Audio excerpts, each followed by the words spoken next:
Good afternoon, everyone. My name is James Ohene-Djan, Dr. James Ohene-Djan, and I'm from Goldsmiths, University of London, and I work in the computing department. And I've worked there for over 20 years now, mainly working in the area of business and computing, and more lately in the area of entrepreneurship.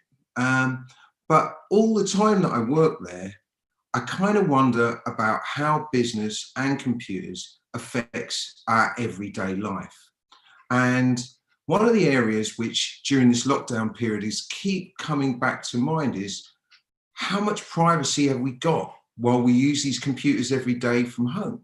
And that started me thinking, and I wanted for this lockdown lecture to explore that. You know, I'm not an expert on privacy. I'm not an expert on surveillance, but I'm pretty good at understanding about computers and the kinds of effects that they have. And so that's what we wanted to talk about and what I wanted to talk about this afternoon.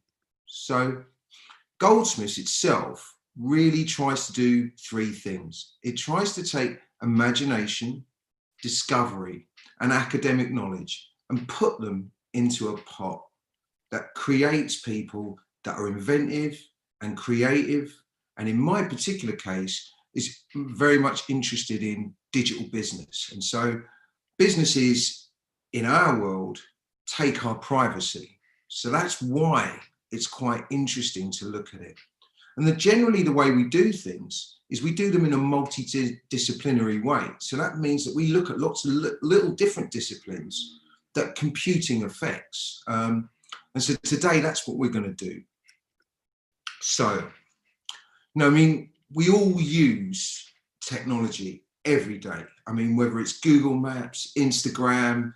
With me, at the moment, I'm obsessed with things like Ring doorbells and Fitbits, all these great bits of technology, and they clearly help us to sort of understand our world, to navigate what we do. I mean, there are technologies to help our health and protect us, of course, but at the same time, we don't seem to pay for a lot of them. I've never paid Facebook for anything. I've never paid Instagram either. So the question is, what's the real cost of those techs? What's the real cost of using those services? And really, are we happy to pay for it? And in a way, privacy is one of those costs. But before we begin the lecture, I just want to make a confession, right? This is my house, and this is my house this morning. And as you can see, I invade a lot of people's privacy. I have CCTV cameras. I have a screen that looks out onto the street and films everybody that passes by. I even have a doorbell that talks and videos people. So I ain't somebody who is blameless for taking other people's privacy. And it's interesting how all these bits of equipment, when I was growing up, we didn't have. Why is it then I feel I need them today? Why do I feel the need to impinge upon other people's privacy? So that's just before we begin. So what is privacy really? Well, privacy is, in very simple terms, the ability not to be observed or disturbed by someone else. So really, when we talk about privacy, we can sort of capture it in, you know, I return to the privacy of my own home, i.e., where I'm not observed by anyone else and I'm not disturbed by anyone else. And funnily enough, it's such an important thing that it is enshrined in traditions and laws that were made to give us what we call a right to privacy, right? And this was done long, long, long ago. So after the Second World War, we had a thing called the Human Rights Act. And within it, there was a thing called the Universal Declaration of Human Rights. And in the middle of that Declaration of Human Rights, which you probably have heard of, was Article 12. And that reinforced and explicitly stated what your right to privacy was. And if you look on the screen, you can see that definition or a core part of that definition. And really the interesting thing is interference with correspondence, interference with obviously your family or your home, that kind of thing. And it's very interesting that if we look at that, And then we look at the kinds of behaviors of businesses today and technologies today, and even games we play today or equipment we drive today. It often interferes with our correspondence. It often interferes with our privacy. So 1948, we kind of knew privacy was important, but how was it important? So today, James puts up all those cameras, he's filming his street, he's bought himself an Alexa, he's walking around with a phone with a Siri. Why are we giving up our privacy so easily? Why? What is the driver for that? And I think a lot of today's lecture is about that. And it's about thinking about those kind of issues. Why do we do this stuff? So we kind of know when we think about privacy, we always think about surveillance, right? And of course, some degree of surveillance is really, really useful. And some degree is seen as really, really intrusive. And it's kind of a balancing act that we always play.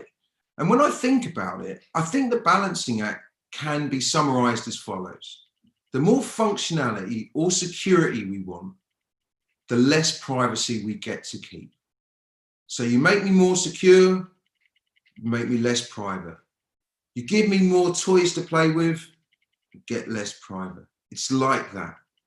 But many people talk that maybe we are in a sort of George Orwellian world where we're sleepwalking into what we would call a surveillance society.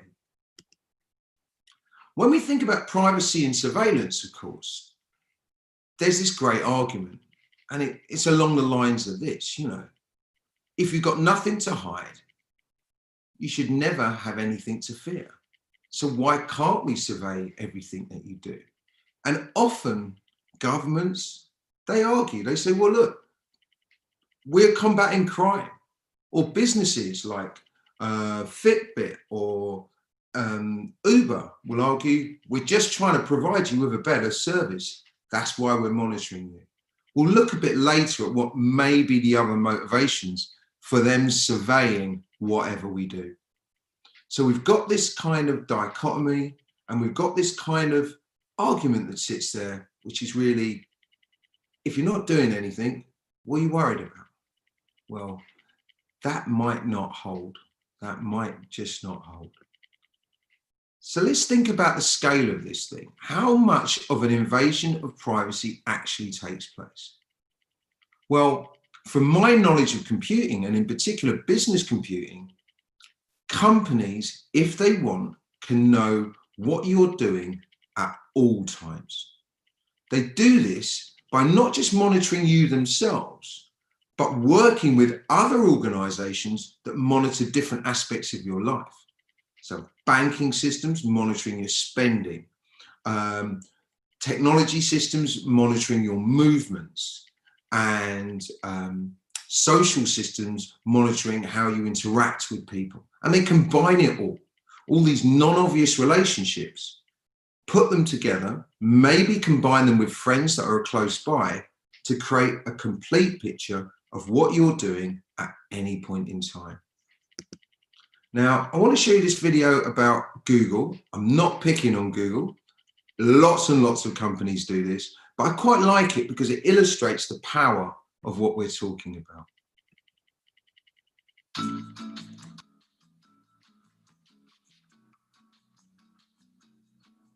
This is Liz. She has a surprise for her boyfriend. She hasn't told anyone about her plans, but she can't keep them a secret. Google knows Liz is planning a trip because she uses Gmail. Liz is no stranger to Google. Google already knows Liz by her email account and her internet address, and it knows her contact list. Liz's internet service provider has a lot of the same information about her, including her full name and street address. When Liz searches for flights, Google also knows that she wants to go to Hawaii. When she clicks on a travel site to buy tickets, it knows the search terms she used to get there. The travel site also knows when she's planning to go to Hawaii. And it knows who she's traveling with and her frequent flyer status. The federal government also learns where and when Liz is traveling and who's traveling with her, and checks if she's on a terror watch list. From the moment Liz clicked on the travel site, dozens of advertising and marketing firms also have begun tracking her online behavior with small computer programs called cookies that they have embedded in the site.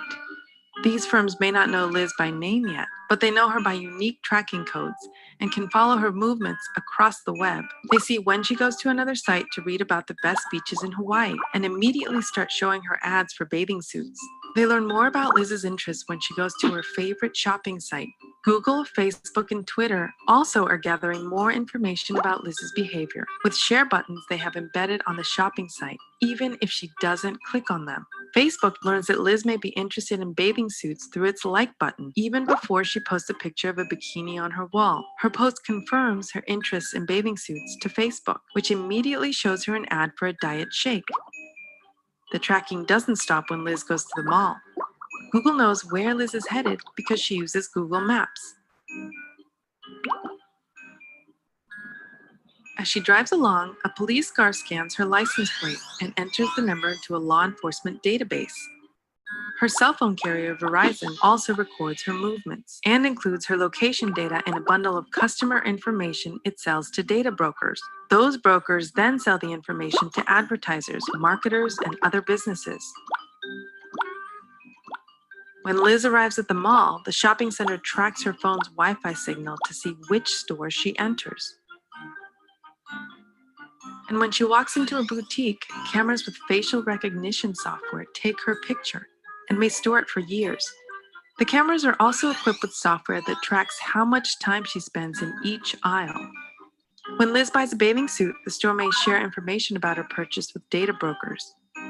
Before leaving the mall, Liz stops at a pharmacy to pick up a few more things for her trip. Because Liz signed up for the drugstore's rewards programs, it tracks her prescriptions and shares information with marketers about her purchases, including the home pregnancy test. And through a partnership with the drugstore, Facebook learns that the diet shake ad it showed her earlier in the day was effective. Many of the advertisers and marketers that track Liz claim they cannot identify her, but these firms have a pretty good idea of who she is. Google and Verizon have a much clearer picture of Liz because they know her email contacts, the phone number she has called, and the locations she's visited. Data brokers may know a bit more about Liz because they can link many of her online and offline activities. Law enforcement, private investigators, and attorneys can obtain an even better picture of Liz. They can gain access to her private life with a subpoena or a court order, which require a lower burden of proof than a search warrant. They can find out who she has called and who has called her. They can get location data from her cell phone records. They can find out the internet addresses of the computers she has used to go online and which sites she has visited. The picture of Liz created by this information is very detailed. She has little control over who sees it. Neither do you.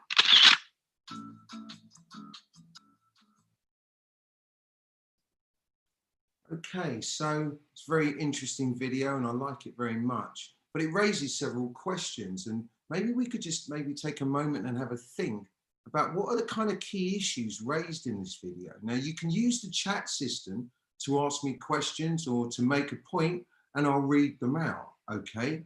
And do you also think that having the convenience that things like Google undoubtedly bring is worth it in order to give up your privacy? So I'll just wait a few seconds and see whether anyone has any questions.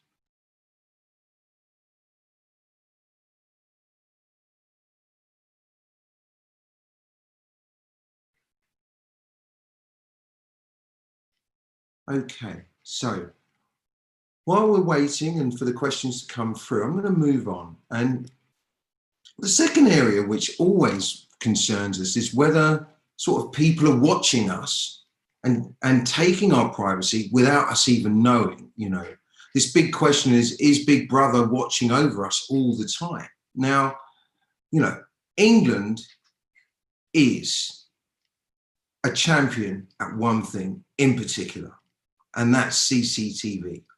We've basically got more CCTV cameras per person than almost anywhere else on earth. We're the Champions League of CCTV. And the government in the UK is looking to add more and more CCTV, but also online monitoring activities, phone call activities, and text messages. And this is all under a very important guise. How do we keep you safe? Now, Benjamin was asking, what kind of access to data does the criminal justice have? Well, pretty much all of the access to data that we've discussed so far today is available to the government. And we could infer that in most cases, most businesses make a tacit agreement with governments to provide them with the necessary information if they are given a reasonable reason. On top of that, of course, if the law enforcement in the UK can produce a demand, then off they go. Now, it's also quite interesting. There's another question here from Kelly. I don't think it's ideal in having an asset and it being taken from us without really knowing it. And I really think that that's an interesting point. And it's part of what we're trying to do today in a way. And what I'm trying to do is try and work out, you know, this is an asset, our own privacy, right? It belongs to us. And why are we giving it away in such ways? And what's the process that's taking place? So, you know, if we now think about who's actually watching us and tracking us, well, from my research and from my thinking and understanding of business and computing, I would say businesses know where you are at all times. And the reason for that is that we're addicted to our mobile technologies, in particular, our mobile phones, which track our every movement and pass that information back to both online suppliers of technology like Vodafone, EE, but also to the people that make the handsets. So it's very easy to track ourselves, and most people know now that if they look on their Android device or on their Apple phone, it's pretty easy to see a data store of all the locations that you've been. One of the things I always think is quite interesting is that when you start looking at photos and you realize that every photo that you've taken has been date stamped, time stamped, location stamped, but not by you, but by somebody. And therefore, they know where you were. So we're just going to have a little look now at the level and the extent of CCTV in the UK, which, as I said, is far more than practically anywhere else in the world. Well, Britain's addiction to surveillance is shattering records, with it estimated that there is now one camera for every 11 people there. Privacy groups are furious, saying that George Orwell's 1984 was never intended to be an instruction manual. RT's Tessa Arcilia takes a look. If you ever feel like you're being watched, perhaps even feel singled out, no matter how huge the crowd, chances are it may not just be paranoia. The British Security Industry Association estimates that there are between 4.1 and 5.9 million closed-circuit television or CCTV cameras in the UK. Now, that's 1 in every 15 or 1 in every 11 people. So whether you're in the tube, in the shopping mall, or in what are called sensitive locations like schools and hospitals, there are likely to be electronic eyes on you. Now, in recent years, much criticism have been thrown at what is seen as the UK government's growing surveillance state. But in the BSIA's most recent report, it shows that, in fact, majority of CCTV cameras are not government funded, but rather privately owned, mostly used for security reasons. And now the BSIA has stressed that CCTV schemes are invaluable for crime detection and evidence for the police. However, one of the main problems highlighted by watchdogs is the fact that there are still not enough regulations governing public CCTV surveillance, much less those that are privately owned. We discussed this issue with Big Brother Watch UK. All right, so private CCTV cameras far outnumber those installed by the police and local authorities. So it does challenge the idea that it is the government that's acting as Big Brother, doesn't it? I think it's Big Brother as a whole in the UK at the moment. I think the private sector have seen the proliferation of CCTV cameras by the public sector. And there's this kind of eternal myth that CCTV prevents crime from happening. And so it's only a matter of time before the private sector cottoned onto that and started installing private CCTV for their own use. But we're seeing some incredibly sophisticated pieces of technology appearing via the internet. So things to do with facial recognition and cameras that can sense people from miles away. So I think it's only correct that the law catches up with the technology and states how and when these cameras can be used. Because at the end of the day, they're very, very sophisticated and they can form a very intricate picture of everybody's daily lives. All right, thank you very much, Emma Carr, for that. Well, certainly the new information on the vast number of privately owned surveillance cameras will add to the debate of the so-called surveillance society. Now, this is just coming on the back of after 1 year of the Protection of Freedoms Act was passed here in the UK, where the government was forced to trim down its database of DNA and fingerprint records. And it's just coming days after that the code of regulation is imposed on public surveillance cameras. And of course, it adds to the debate created by the revelations of Edward Snowden, already ongoing. Reporting from London, I'm Tessa Arcilia. Now, I really like that video because what it's done is it's sparked a debate, especially on the chat, about whether CCTV is a good thing or not a good thing, whether the government's using it to oppress us or whether we're using it to prevent crime and whether it does prevent crime or not. And there's a lot of arguments on either side of the coin. Is CCTV a preventative tool? That's a big question. Do you think most sort of robbers or thieves, if they see a CCTV camera, think, oh, I'm not going to rob your house? Maybe they're going to just say, well, how can I get around that CCTV camera?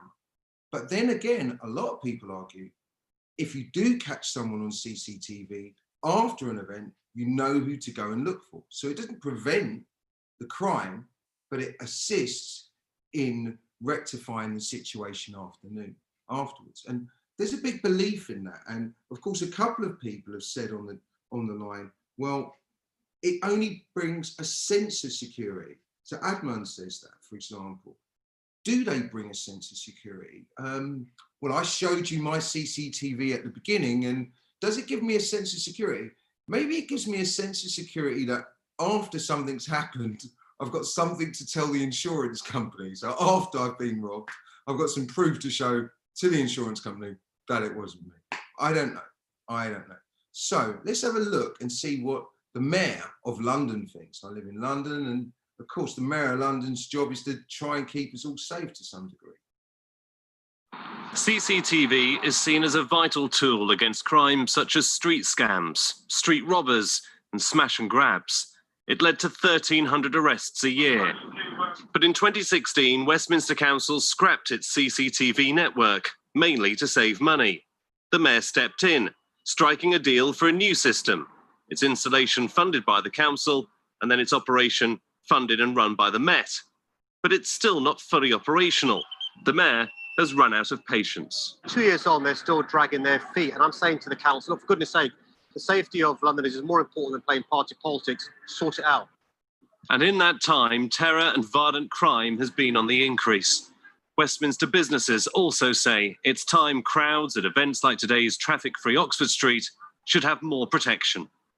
A lot of cameras here, about 1,000 business cameras. We have the transport cameras at TfL right there, but we haven't got the police at the table, and that's just been 18 months now. So we need everyone to come together, get the CCTV up and running with all the private network as well. Westminster Council told us that they're surprised the Mayor has publicly criticised them, given that they've already issued the grant to the Met Police and that much of their work on the new CCTV system is complete. However, the Met Police couldn't give us a specific date of when the new CCTV system will be fully operational. Chris Rogers, BBC London News. So, I mean, I suppose the big question is, if we think about it from a discursive point of view, do you feel safer with CCTV or not? So that's the kind of question I'm asking you, and maybe let me know what your feelings are in the chat, you know.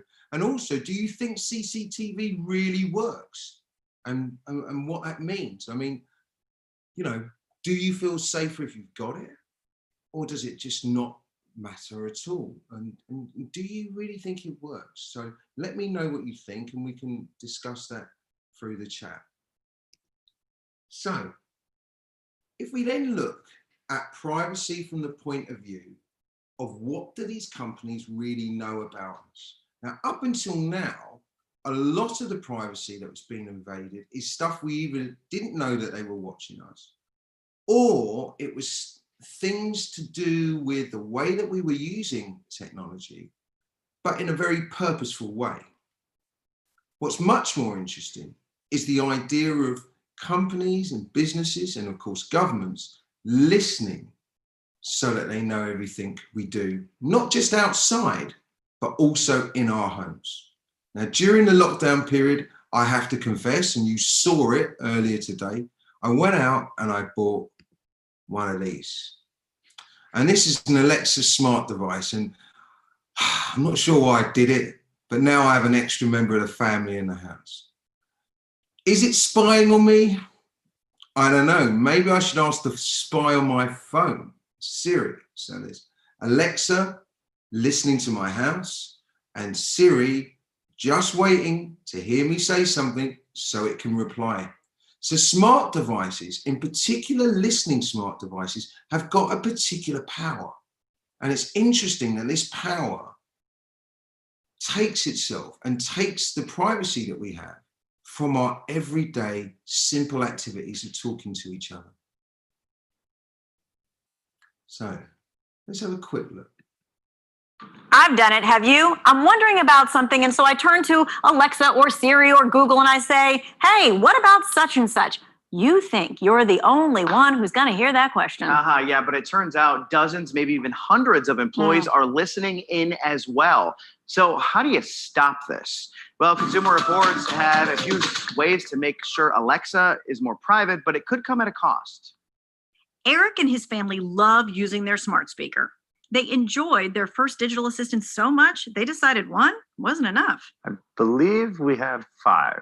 But when it comes to how these connected devices work, Eric's got some concerns, especially when it comes to the privacy of his 2 daughters. I am concerned down the line when they start having conversations with friends and those conversations get recorded. I wonder if that somehow impacts their privacy. Amazon, Apple, Google all say they take steps to protect their users' privacy. But all 3 companies also confirmed to Consumer Reports that they have teams listening to recordings of people using their voice commands and interfaces. Companies like Amazon and Google have a ton of consumer data, and they're using that data to make their products better. They're constantly working to improve their AI by having both people listen to the recordings and also through machine learning and technology. The companies say they use those recordings to improve how their smart speakers work. So what should you do if you are one of the millions of consumers who owns a smart speaker? If you turn off those speakers when you're not using them, you don't have to worry as much. But you also can go through and just spot check your recordings. If you hear something that you don't want them to hear, you can delete it. One thing to note, when you alter the privacy settings, you might also be giving up some of the functionality of the device. So I've done it, have you? So once again, you've got that balance that I talked about at the beginning of the lecture, really, which is a difference between functionality and privacy, security and privacy, and that inverse relationship between the two. So the big question is, well, why do all these companies do this? Is it just because they want our data? Is it just because they want to do marketing? Well, the real answer is because we have become the product that these companies sell. And they sell us to other companies. They sell us to other businesses, and those businesses use our information, use our data. As somebody said in the chat earlier today, privacy is a valuable thing, and they know how to sell it. So that's why these companies do that. But the big question is, why do we let them? So if we just think about it, for example, if we look at somebody like Facebook, originally we were told Facebook's going to make its money from advertising. Now no one really believes that the huge pile of money that they make is through advertising. Then they were going to sell us games. Then they were going to create a market. None of those have really topped the thing they do the best, which is sell the community that uses the product and information about that community. And we're just going to have a little look at a sort of summary of how Facebook makes its money, or its big money, shall we say. How does Facebook make money? It's a fantastic service that connects people in ways we would have never imagined. It's free. We never pay a dime. So how do they make money? Well, one way they do is by collecting your private data so that they can market to you more directly. Oftentimes, right on Facebook itself. Typically, when people think about privacy concerns about Facebook, they're worried about people who are not on their friends list reading the things that they post, which is a perfectly valid concern. Because while there are some systems in place to protect your privacy, the majority of them must be activated manually. For many of Facebook's 1.2 billion users, they don't even know that that exists or how to activate them. It's scary to think about how many people you're truly connected to on Facebook. When you post something, it gets shared, liked, and commented on, and suddenly you're in a long chain of communication that is accessible by people you never intended to share it with. Friends of a friend of an acquaintance's old coworker from 10 years ago. But if the concept of strangers reading your private data is not scary enough, take a look at Facebook's privacy info page. A lot of free services will collect your private data, but no other site can quite do it like Facebook can. We voluntarily provide more information than other free services could hope to collect. And rest assured that your information is all saved by Facebook, and that has quite a wide description. Take a look at this passage from Facebook's privacy info page. Your information is the information that's required when you sign up for the site, as well as the information you choose to share. Your information also includes the information you choose to share on Facebook, such as when you post a status update, upload a photo, or comment on a friend's story. Your name, profile pictures, cover photos, gender, networks, username, and user ID are treated just like information you choose to make public. The page then goes on to reveal that Facebook also collects information that other people share about you, and that simply being logged into Facebook while using other sites can share data with Facebook and the site that you're visiting. Not even deleting your Facebook account is a surefire way to get rid of that saved information. Many things are still stored in a database, such as messages you've sent to other people or things that you posted in groups. We really do need to be careful about the services we choose to use. Companies are clearly not always transparent about what they do with our data, and certainly not transparent about what data it is that they collect. Social media is fantastic and undoubtedly broadens communication channels, but unless you're using a site that can guarantee your privacy, please do be careful with just what it is you are posting. Okay, now the interesting thing is, much of the time we give up our privacy without even realizing it. We think we're doing one thing, but in fact, we're doing something else. And now we get to sort of the crux of this lecture, really, which is how much of this is conscious giving up of one's privacy, and how much of it is unconsciously giving up one's privacy. And the argument I want to make, and the observation that I've seen, is that a lot of the time we give up our privacy in an unconscious way because of how we're thinking, because of the rules built into how we think. So, just finally, before we get into the analysis, maybe it's just our own fault. Maybe it's the way we think. Okay, and I like this video. It's a foreign video. It's from Europe, but it's very interesting because of the way that we don't realize, and it shows us how we don't realize, and we unconsciously and in our generalized efforts give up our privacy.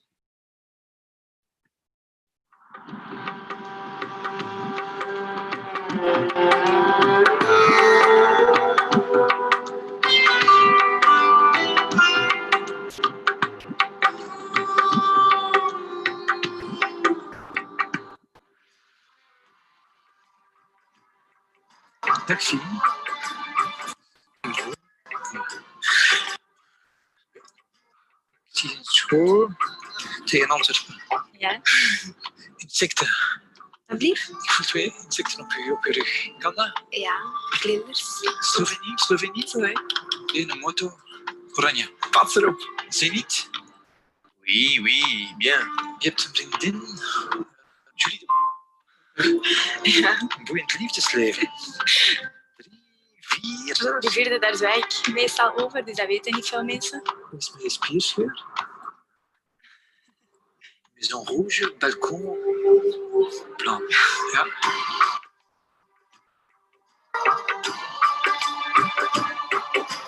Ik zie geld, ik zie transacties, maar kent je rekeningnummer van buiten? Ik denk dat ik het wel weet. Het staat wel negatief op je bankrekening. Ja? 9, 7. Last month, you spent €200 on alcohol.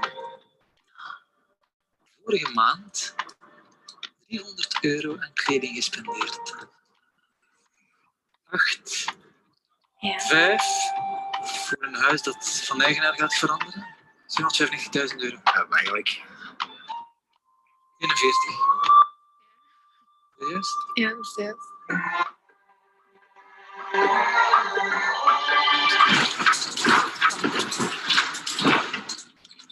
Oh my god. Oh man. Dat is niet eng.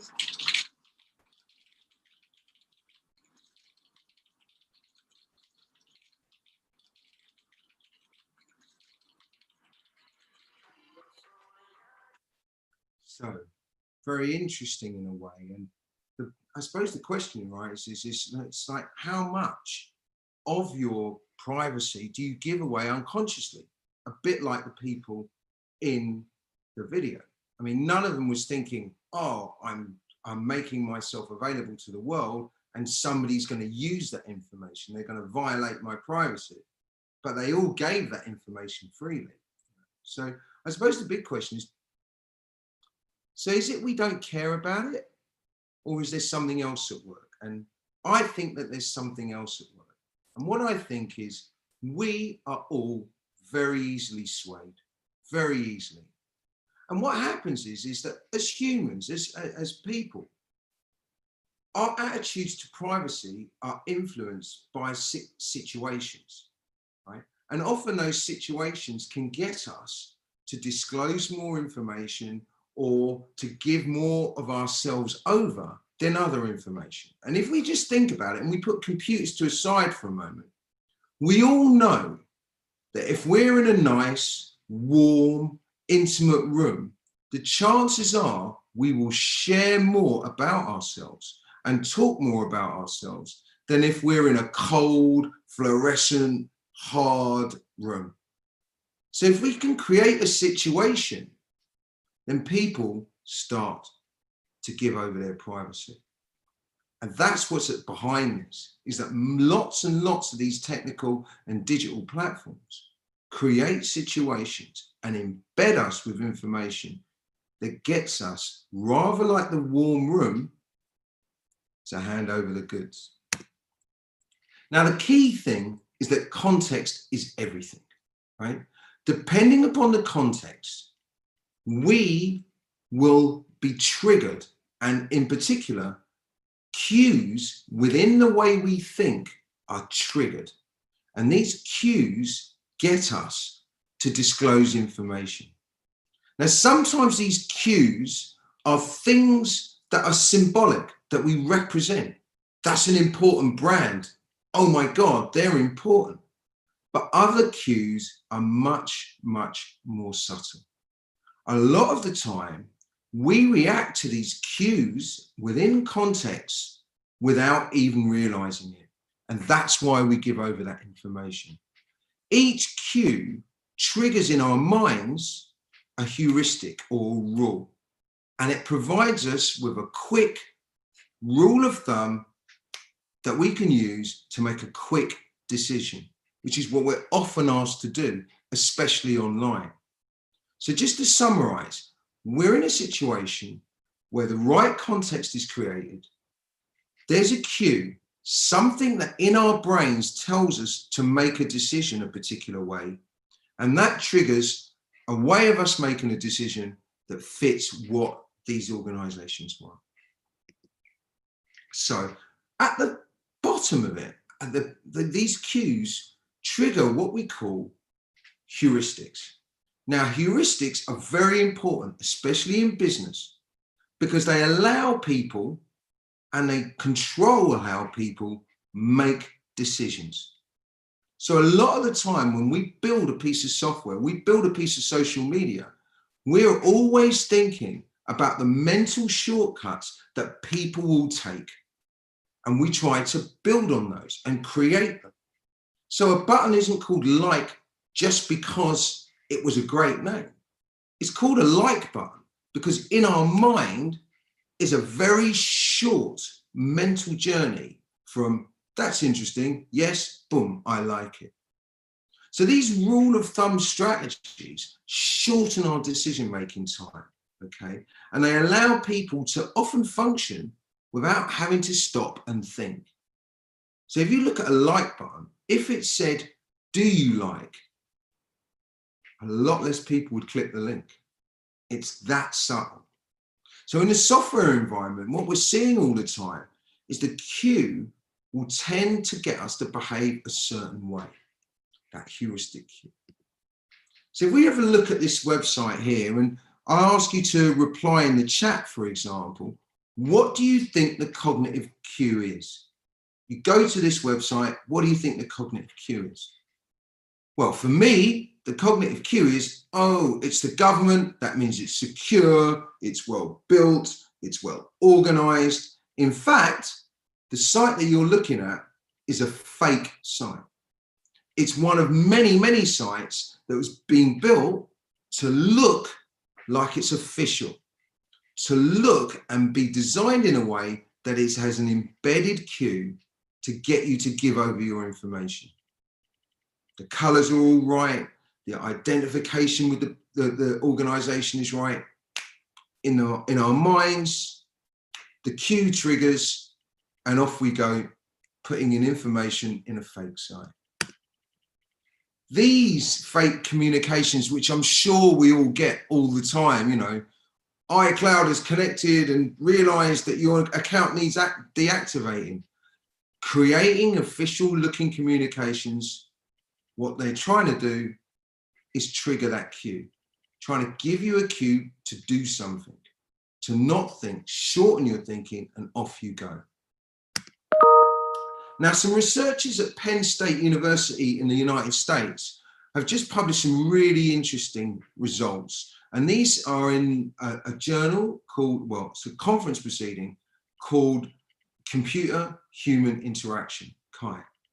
And what they identified was 12 reasons why people tend to give up their privacy online, to reveal too much online. And these 12 reasons or heuristics really identify the different cues that we feed off. And I'm just going to look at those cues in a little bit of detail with you now. Now, what's always happening is the same thing. Some heuristic cue is held in our heads, this cognitive heuristic, and it's in our memory in a very general form. If this, then do that. If this, then do that. Then when we're faced with a decision online, when we're faced with a form or we're faced with a reply, bang, the rule's triggered. And often in an unconscious way and in an unconsciously biased way, we take that action.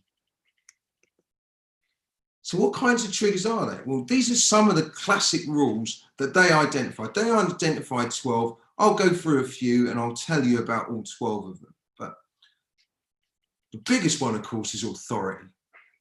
If somebody makes something look like it's authoritarian, looks like it has authority, we so often give away our privacy. If it looks like a government organization, if it looks like a proper brand, if it looks like an insecurity website. Last year, over 20,000 websites were put up to look like HMRC, the government's tax and spend website. Yeah. So the website for Her Majesty's Revenue over 20,000 other sites were put up. And the reason they were put up, of course, is because people are triggered by this authority heuristic. Now, another one is, of course, the bandwagon. And often, you know, somebody puts something up and you go, well, why did you do that? That was such a ridiculous thing to do. Why did you put it up? And it's often this unconscious heuristic that's taking place, which is if lots and lots of other people are doing it, then I'll do the same. And of course, this often gets people into a lot of trouble. So in this example here, identified in the Daily Mail, very young people were often putting out explicit material online. And when their parents went, why did you do it? They went, well, because other people were doing it. So if you're on a site or you're on a piece of social media and the majority of other users are revealing information, then people tend to follow without thinking about the consequences. So they tend to give up their privacy without thinking. Now, another one is always reciprocity. Now, reciprocity is often when you say, well, if he or she reveals her personal information to me, when I'll do the same to them. Now, parents are often terrible at this. So one parent reveals all of their details about their child. So another parent goes, no, let me upstage you and reveal all the details about my child. And then another parent says, no, let me upstage you and read all the details about my child. No one's asking the children. And this is a really interesting survey where, you know, many teens were really worried and they had a problem with their parents posting stuff about them on social media. So it wasn't the children, it wasn't the young people posting illicit or silly things. It was parents feeding off this cognitive heuristic. Well, if they're going to tell you about their favorite thing, then I'm going to tell you about mine. Often with little regard to the consequence. You see this one a lot. So for example, on Facebook, they might have a campaign and the campaign may be like this. There's one that's just run during lockdown where it was like, show us some pictures of when you were 21. Because one person shows a picture when they were 21. Somebody else says, well, I'll show you a picture when I'm 21. And then someone else says, well, I'll show you a picture when I'm 21. And what's actually happening there isn't really showing pictures when you're 21. What's happening is this cognitive heuristic being triggered over and over again. You also see it, of course, on websites where people talk about their feelings or their emotions or their histories. Another one, and another interesting cognitive heuristic, is when you feel you're in your own little crew. You feel you're part and you've got this sort of sense of community. And it's interesting because often doctors and healthcare professionals, they get themselves in loads of trouble here. So there's quite a lot of social media platforms and tools where doctors, counselors, medical professionals can all talk to each other about their difficult and often challenging roles and careers. But often they stray over the line. They start talking about patients. They start talking about cases. They start damaging the professional image of the institution. Why do they do this? They're clearly not silly or unintelligent. They do it because they're within this weird sense of community. So within our community, we make jokes about cancer. So within this little social media network, if I make a joke about cancer, that's okay. The problem is it's seen by lots and lots of people that don't know you and don't understand that's the case. So often doctors, healthcare professionals can get in a lot of trouble through this particular cognitive heuristic. Well, within our community, that's the joke that we tend to say, that kind of thing. Another one is self-presentation. And this is the one that I guess, you know, lots and lots of people have got involved in it. you know, and it's like the more I show you about the amazing things about what I do and where I do them and how I do them and when I do them, you're going to think of me as an amazing person. So by posting and posting and posting and posting, I am shaping my online persona. In truth, I am creating a fictional persona that often has very little to do with me. Now, I love these pictures here because this is a classic example of someone going, the more I reveal, the more I shape my persona. But in truth, they're all fake. So what's she doing here? She's basically creating a fake persona and revealing lots and lots about herself in the process. And the reason you can see it's a fake persona, because all the clouds seem to be repeating themselves. They're all lots of them are exactly the same shape. And so what she does is she drops a sky behind whatever it is she's doing to make her life look amazing. So self-presentation is one of those cognitive heuristics that gets people to put more and more and more about themselves. The one I always say is if you look at something like LinkedIn, I do business computing, and of course you go on LinkedIn and it will tell you about all the different companies that somebody's worked for and what they've done for those companies, etc. But you never really see anyone who says, I was sacked. Now, chances are some people have been sacked from a job, I believe, yet you would never see that on a LinkedIn profile. So really, it's not a real personality. It's a personality through a filtered lens of the content creator. But the cognitive heuristic that they're trying to play on is the more you see, the more you know.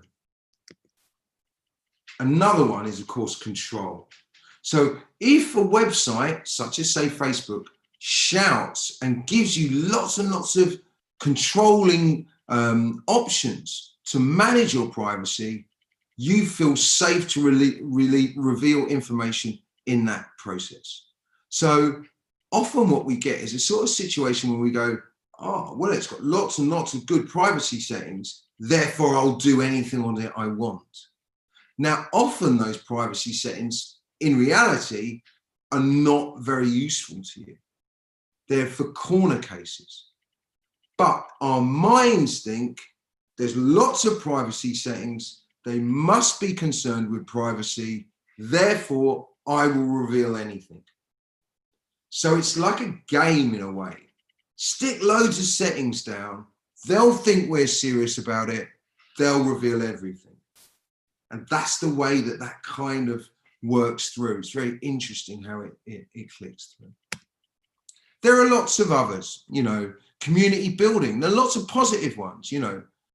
If I feel that sharing information is going to contribute to building a community, then I'm going to share lots of information about myself. So today, for example, I got an email from a friend who said, did you know there's testing going on in your local community? And I immediately thought, James is a good member of the community. Let me post it on the social media network next door. So my neighbors can know that they can get tested at the end of the week.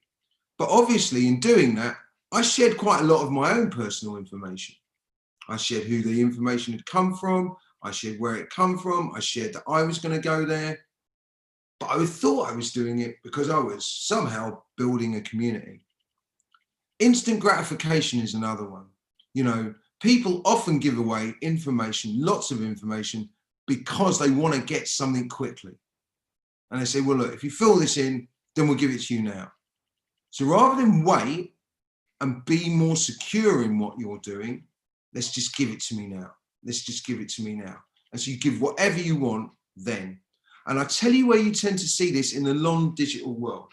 If you want to sign up for a store card, they can ask you a million crazy questions. But if you want that store card now, you'll answer them.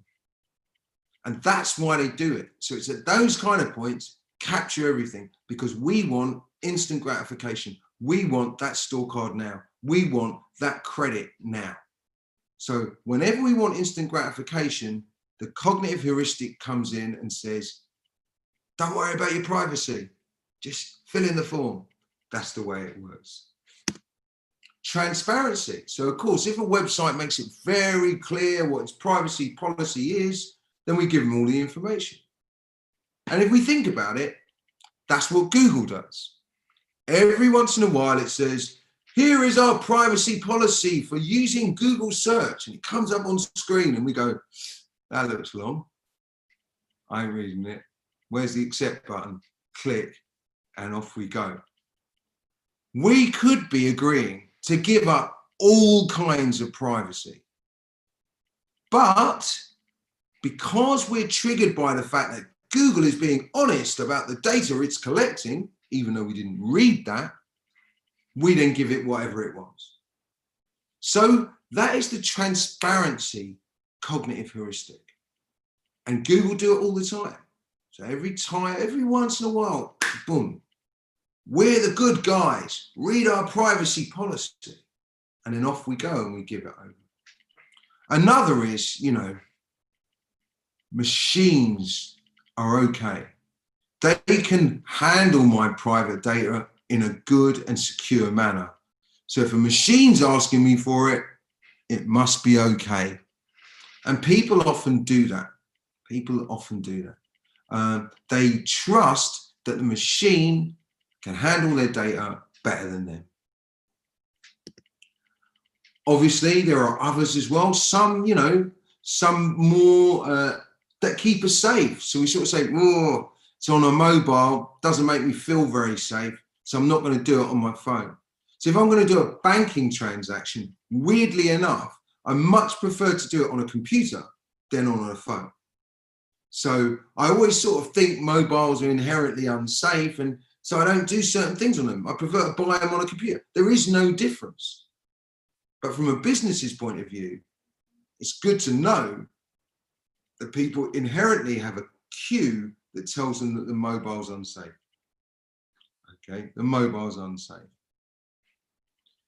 Others, of course, are like views that, like, you know, if we're going to put information out and we're going to manage that information, personal information shouldn't really be in the public domain. And it's not secure to put it in the public domain.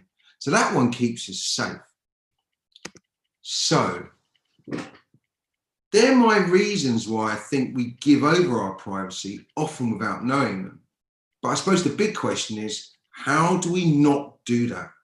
How do we not give up our privacy without thinking?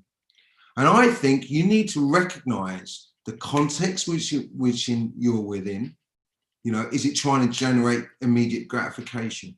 Is it trying to generate some form of transparency? Is it trying to generate some form of reciprocity? What is it trying to do? And what are the cues that are being triggered? What are the cues that are being triggered? So I just want to leave you with a couple of thoughts, right? It's really important that we realize that we don't need to share everything online to live. You know, everything we do in our life doesn't need to be documented online.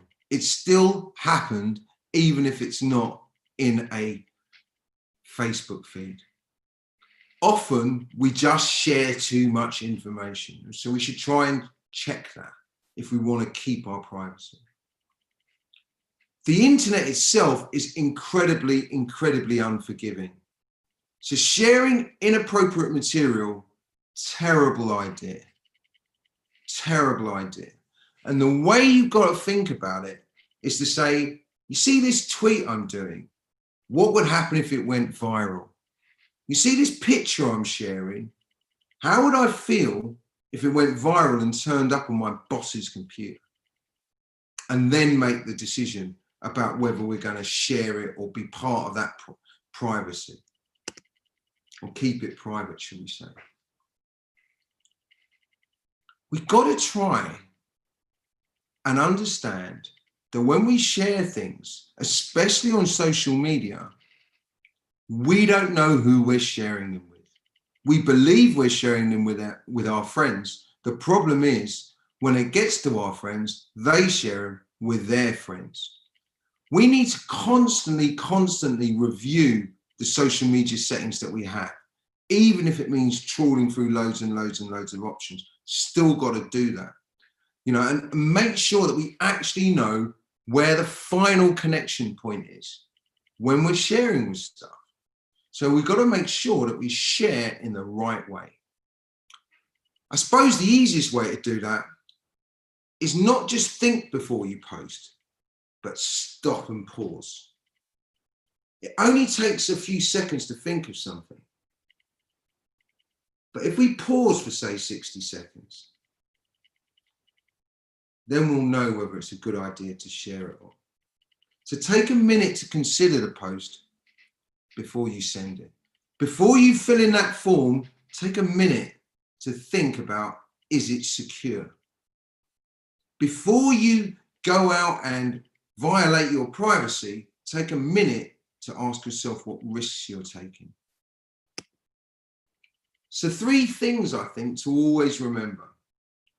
If you want to keep your privacy to yourself, never assume you're safe or just among friends. Always assume that there is the potential for you to be surveyed. As somebody said in the chat much earlier this afternoon, and I think it's really important, you are the product. So value yourself and keep yourself safe online. And finally, privacy is a very hard-fought right. So don't give it away too easily. Use your head.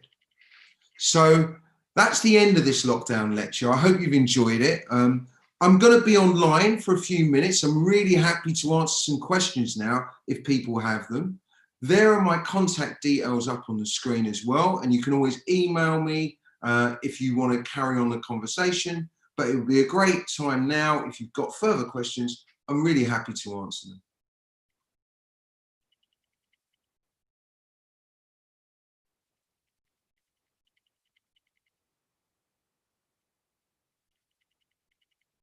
Balaclavas, that's very interesting, Ben.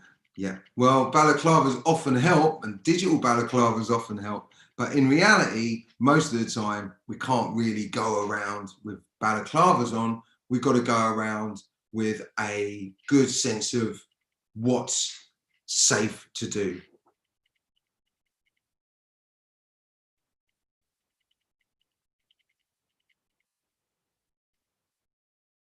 Oh, and by the way, before I forget, the next lockdown lecture is a great lecture, and it's by one of my colleagues called Matty Hogan, and it's on quantum computing and the science behind the program devs.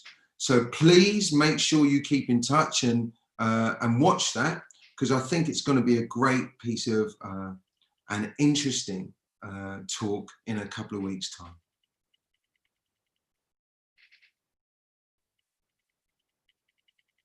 I'm really glad Hannah says that she found it really interesting, especially the stuff about cognitive heuristics. Yeah, I think our whole idea of sort of unconscious behavior and unconscious biases that we do is an interesting area, and the kind of heuristics that take place. I mean, the ones that they talked about at Penn State University are kind of quite obvious, but there are others, right? There's the jealousy one. Your kid looks cute. Oh, my kid's got to look cuter. Your outfit looks great. My outfit's got to look better. So there's a jealousy one that's often going on. You know, there's a sort of feeling sometimes of, well, if I get it quickly, it must be okay. I'll take the risk. Those kind of ones. It's really interesting that those heuristics are sitting there all the time playing with us.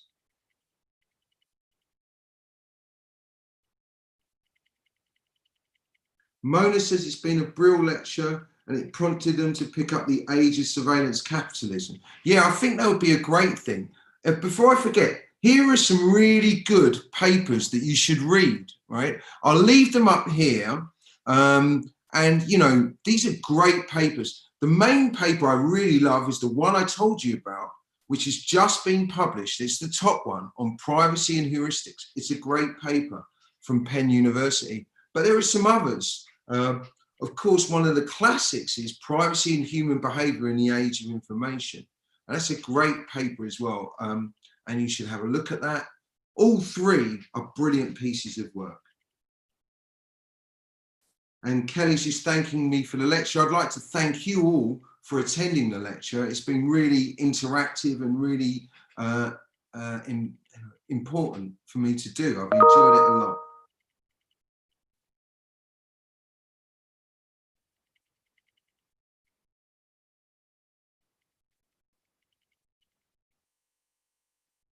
Yeah, absolutely. I mean, Mona's saying, well, I've opened up a whole can of worms with a comparison game, and I could just have done a lockdown lecture on comparisons because, you know, even somebody like myself, who, if you remember at the beginning, had all those CCTV cameras, I also feel sometimes like if I don't post it on social media, am I not important? Now, I don't tend to post stuff on social media because one of those cues is always very powerful in my mind. And that cue is anybody could be seeing this, that cue. So I don't tend to, but I get the feelings of somebody that wants to. The cue does there, it does exist, but I tend not to do it. Lots and lots of my friends do though. Lots of my friends go, what's wrong with you? Show the world how great you are. What's wrong with you? Show them what you're drinking, where you've been on holiday, where you were 10 minutes ago, especially if it was cool. Oh my God, James, you were with someone famous. Why didn't you post it? Other people might think you are famous if you're with a picture where somebody else is famous. And so they do that. So they meet anyone famous or any brand, get it up, get it up, get it up.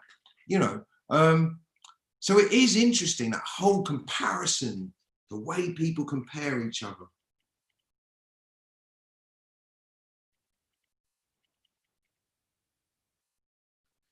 I think the date for the next lecture is it's in about 2 weeks' time, but I'm sure you'll all get posted with that.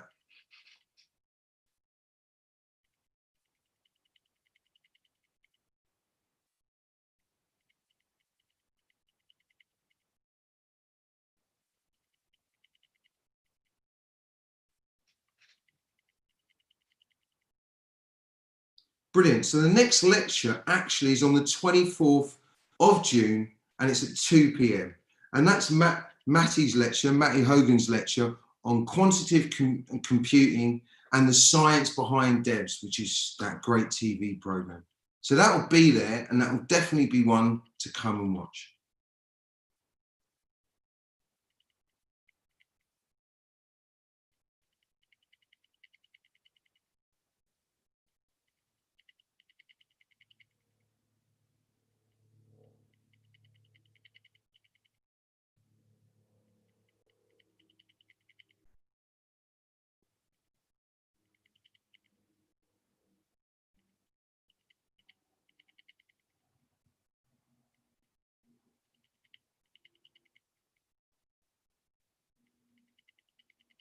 Yeah, once again, Anna's talking about this whole idea of sharing comes up, you know, and when she's teaching at school. And of course, sharing's one of those things where it sounds like an incredibly positive thing, right? I'm sharing what I'm doing. But at the same time, as I said earlier, at the end, we need to realize who are we actually sharing it with? You know, sharing is a great thing, but we need to know who we're sharing it with. Because if we know who we're sharing it with, then we can, without a doubt, share the right things. So that's really important. I'm sure Hannah has some really interesting conversations in and around that whole notion of sharing.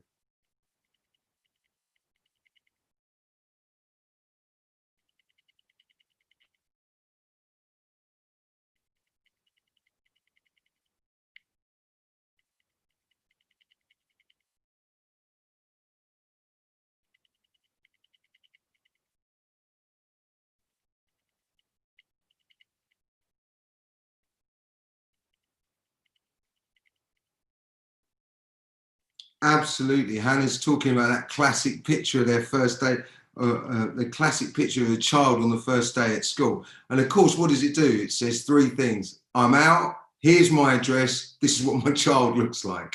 To complete strangers, yeah? This is my address, this is what my child looks like, this is the school that they go to, this is my door number. You know, it can reveal a lot about your privacy just from an innocent picture of somebody going to school. So I totally understand what Hannah's saying there. Yeah, definitely.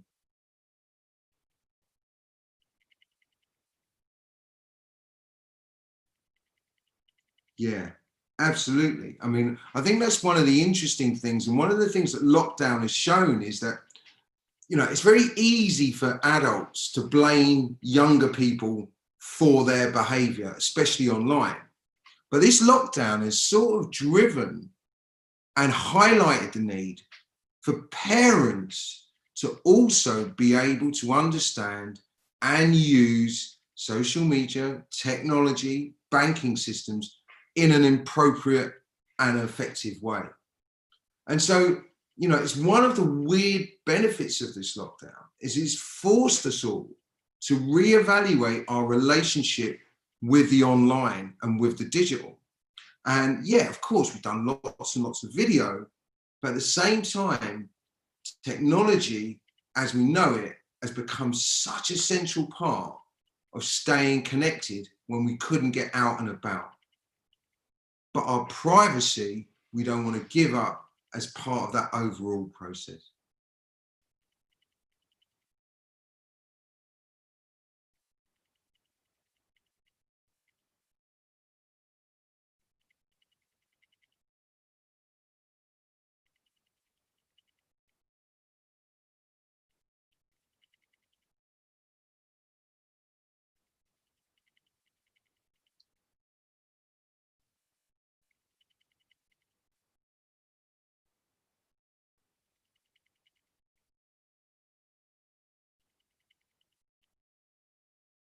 Great. Well, I think since the questions have started to dry up, I think we're going to wrap up this session now. I'd really, really like to thank you all for coming. I really appreciate it. And I hope you've got something interesting out of this, something to take away, a little bit of understanding about why we do business and computing and entrepreneurship at Goldsmiths, but also how you can look after yourselves and keep yourselves private and value yourselves. So I'd like to thank you all for coming and to say goodbye. Thanks a lot.